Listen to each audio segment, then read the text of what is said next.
Alrighty, guys, I'm Morthadon, and we are here for Reincarnated as a Slime, episode 19. Yeah, guys, so real fast, if you see me fidgeting a bit more than usual, it's mainly because for some reason I'm having some back problems. I'm not sure what's causing it, but, yeah, so I just get uncomfortable very quickly, but hopefully I'll be able to make it through a video without any problems. That should be fun. But yeah, guys, last episode, episode 18, we had some more development on this I'm never gonna get the name right, like Carrie or something. But this like kind of like an ancient evil sort of thing. We got a lot of development on a character that I was unsure about how much it was gonna be worth it, so I guess we'll see. It was the I can't even remember his name at this point. But he was one of the underlings to one of the demon lords, so it should be interesting. I really hope there's more to it than he just walked in that cave and got killed at the end, because I feel like that was a waste of like half an episode if so. But hopefully somehow his personality will pull through within this beast if it did like take over his body or whatnot. But yeah, we got this big flying beast heading straight towards Rim. They're preparing their defenses, and we might see battle this episode, so it's very exciting, guys. So let's jump on into it. Alrighty, so like usual, there is a link in the description that will bring you straight to the reaction. You can click that, very easy, and then once you're done watching the reaction there, you can come back here for the discussion, which will happen immediately after this. So go ahead and click that link, guys. Alrighty, guys, so that is the end of episode 19. That was a really good episode, and the biggest reason I want to talk about, and I'm going to touch on it right away, is Milim. So, we've been told Milim is 10 times stronger than Rim. That's great. You could say, that, but until you see a gauge, it's hard to really know. I guess you could probably trust, because I'm pretty sure it was Great Sage that said it. You could probably trust that that's true. But it's hard to accept until you see it for yourself in action with, some kind of gauge. And it's very cool to see this episode, because they basically set up this entire thing to make us realize how strong Milim is, right? They hyped it up and everything, and they concluded it in one episode, and I'm not even mad that they concluded it so easily because of what they did with Milim here. So first of all, the first thing I noticed, and I mentioned it during the episode, was Milim was able to, or I guess Rim analyzed the big boss guy, and he knew that there was a sign of life in there, right? And it was filled with anger. But that's all Rim was able to analyze. But then when Milim analyzed it, just instantly was like, alright, yeah, that's Lord Carrion's guy in there, and he's mad at me, or whatever she said. I don't remember word for word. But she was able to recognize that it was him inside there. Within, so much quicker than Rim. And that's one way that they showed Milim's strength over Rim. And granted, analyzing isn't necessarily a strength in terms of, physical, but analyzing is still, even if all Milim was good at was analyzing, that's still a very good ability, if you're able to instantly analyze a situation perfectly. But I also know that she's stronger than Rim. We know that she's 10 times stronger than Rim at the very least. And then there's also the fact that we got to see Rim this episode, not Rim, sorry. We got to see Milim this episode just instantly kill something that even Rim and all the armies that came together to fight couldn't defeat. They could only do 30% damage, which is crazy. Which means Rim probably did less than 5% of that damage. which means Milim is probably well over 10x Rim's strength, you know? Um, so, and I don't know how I'm guessing Rim went all out, right? When Rim noticed that they weren't able to take it down, Rim was really trying. It's not like Rim held back and was like, oh, we only did 30%, but I barely even started, you know? Instead, Milim was the one that took it out, so we can assume that Rim went all out, even though we only saw him do like a few moves, but those few moves were pretty cool. But yeah, so definitely built up Milim a lot better in this episode. It took a bit for them to do that, I'm surprised, but I'm glad. I'm really glad we got to see those, like the strength of Milim and all that. It definitely helped me better understand her power.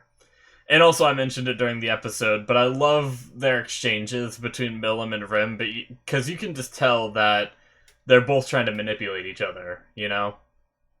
It's just a contest of, I basically, I see it as a contest of how long will Milim let Rim win?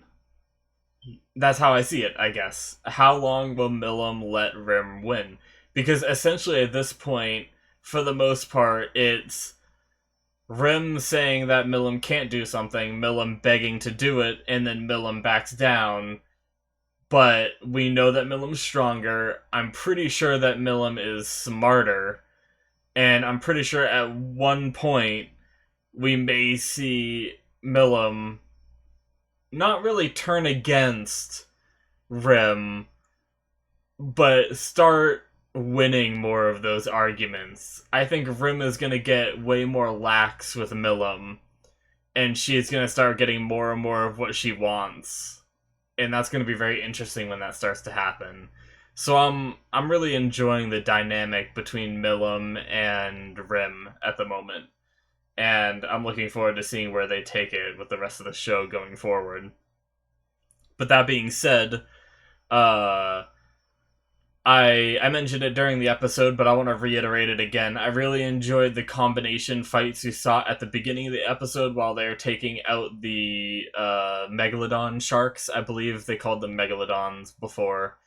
I really like that because, like I said during the episode, we've seen them all doing their one-on-one fights. We've seen, oh man, Benimaru fight the orcs, doing all his explosions, and then separately we've seen Ranga fighting the orcs, doing all his explosion, or doing his like tornadoes and lightning attacks and everything. And, we've seen them all doing stuff individually, but seeing them, like, trying to work together and strategizing and talking to each other without Rim's intervention at first anyway was really cool. I enjoyed it a lot. That was fantastic. It felt refreshing, I guess, in a way. But yeah. Interesting stuff. And then, the very end, the most interesting thing, I think... not the most interesting thing. I already said the most interesting thing. But it's still, even though it's not the most interesting, regardless of all that, it's still interesting. The whole Demon Lord Carrion showing up. And now... We had him agree to an alliance where he'd never bring his sword against Rim's nation, and I don't know how much we can trust a Demon Lord yet. Just because of the name Demon Lord doesn't inspire much hope that we'd be able to trust him. The Dwarf King signed this alliance, and I immediately was like, cool, they're an alliance.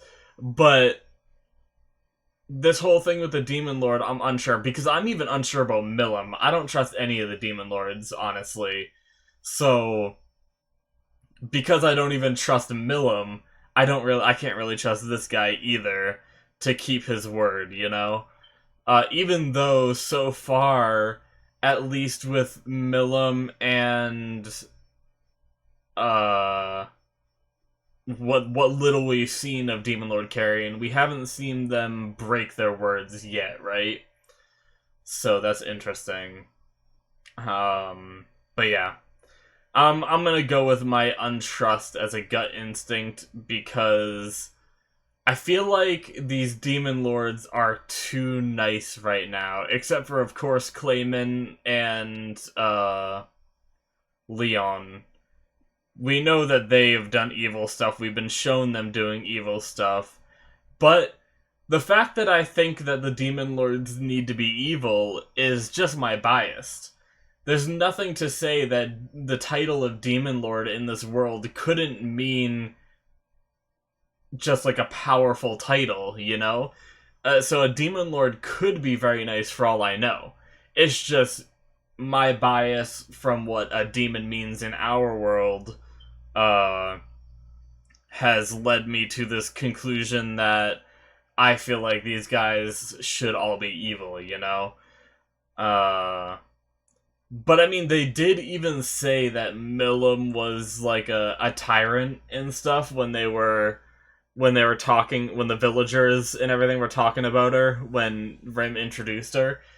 So it seems like she's done some bad stuff. She's just behaving. I don't know if she just wants to be friends with Rim. She just finds this entertaining and she just wants to manipulate, and this is just how she gets her kicks. I'm not sure, but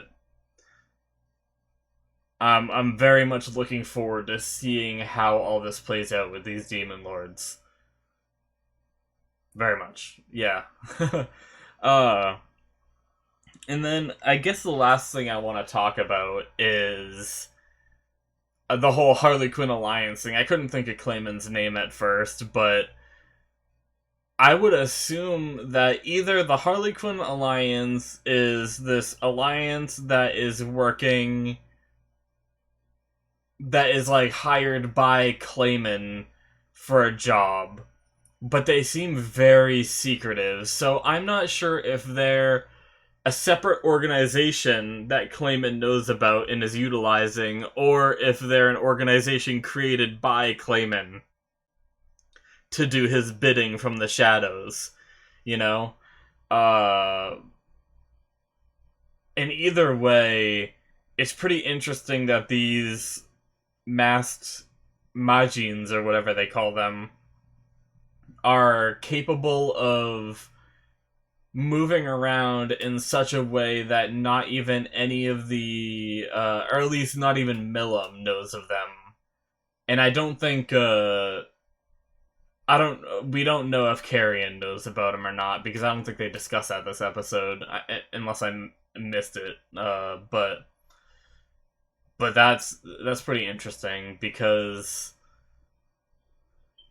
for Milim being so strong, part of the Demon Lord alliance where she like knows them all decently well, it seems like for her not to know the people moving under, unless she's lying and she does know. It is possible that she does know and she just doesn't want to say, but who knows? But yeah, very interesting. I'm a bit more interested in the Harley Quinn people now than I was before, basically because of that point, because of the fact that it seems like no one knows who they are except for Clayman and the people that have interacted with like individual ones, or I guess that one dude interacted with a couple of them because they showed up, like the fat one and the little one showed up to him, but interesting. I'm very fascinated. I'm really looking forward to learn more. I very much like this episode. It was very cool.